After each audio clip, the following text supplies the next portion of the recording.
this is a match. Okay? But when you're in the gym, do not keep score. If you're going with a guy to keep score, stay away from him. Because if he doesn't learn, then the other option is you fuck him up. I'm not saying break his bones or whatever, but fuck him up. Because some guys, you know, you don't want to have to fuck up everyone, but let's be honest. Every gym needs an enforcer.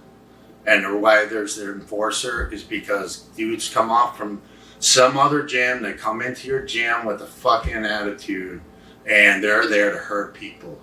And if I have a school, if I'm not the enforcing my own school, I got my own enforcers, they're not to beat up my students. Absolutely not. They're there to protect my students. Some other guy comes in there, and if he comes in, and he's like, hey man, I want to roll, and he's cool, but he's beating on my guys, but he's just beating them. He's not, you know, he's not like coming in swinging, so to speak.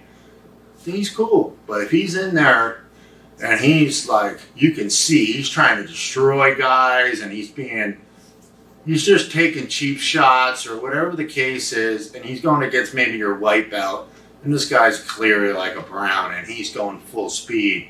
It's like, you know, send the enforcer on him. Knock him down a peg, because that's disrespectful. You go walk into my house, you know, serve a man with me and my wife, or if I was married, you know, so to speak. You know, that's just how it is. Just remember, the gym is just training. Okay? You do things in the gym you would never do in a fight. You grapple a gazillion amount of rounds. You drill first. You might be in the gym. I'd stay in the gym 4 hours straight rolling. Everybody's trying to take my head off. If a guy gets scores on me after 4 hours of rolling and he walks around with his hands up, and I've been rolling 4 hours, he's just been stretching and warming up. Is it real? It's not real. Okay, so just don't be one of those guys. Get your own gym etiquette. If anything, what I loved about fighting is like when I got into this game, all my family members were like, this is not good. Because I was really edgy guy. I was a very intense guy. I loved to fight. I was angry. I was just a violent person. When I got into the grappling game and the MMA game, it was like taking like a Prozac or something. I was just very calm, and I became very relaxed. And if anything, it kind of killed that beast, that demon that, you know, stews in some of us, right? And I realized this was what I needed. You gotta get it out, you know? So I know it's like when I was at highest stand, we'd have guys, you know, fresh out of jail, a lot of median, you know, thugs and gangsters. They would go there to learn, but they just go in there and get fucking tension going. They know what they're not doing? Getting in street fights, hurting people. They go in there, and then if a guy, like, for example, I had a kid that I tell the story about the guy, John, that had his brain cancer, and he had to do all this stuff, and he came back to grappling even though his arm wouldn't work. I'll never forget the day I saw a guy, one of his own teammates.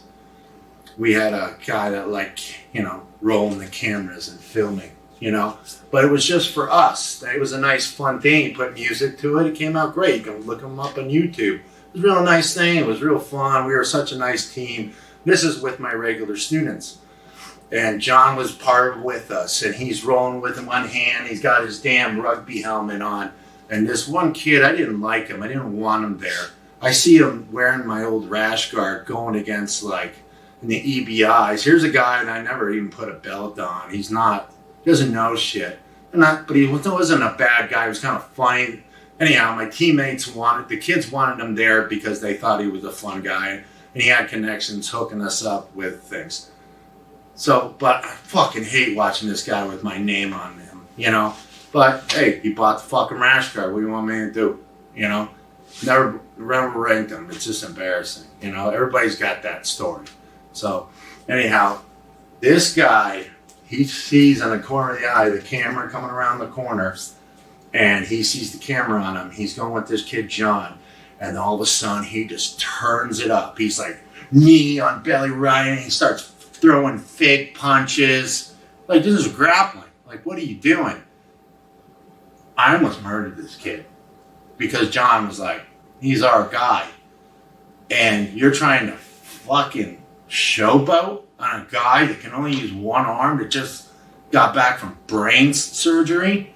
It's like, oh my God, so what I'm trying to say is don't be that fucking dude, be a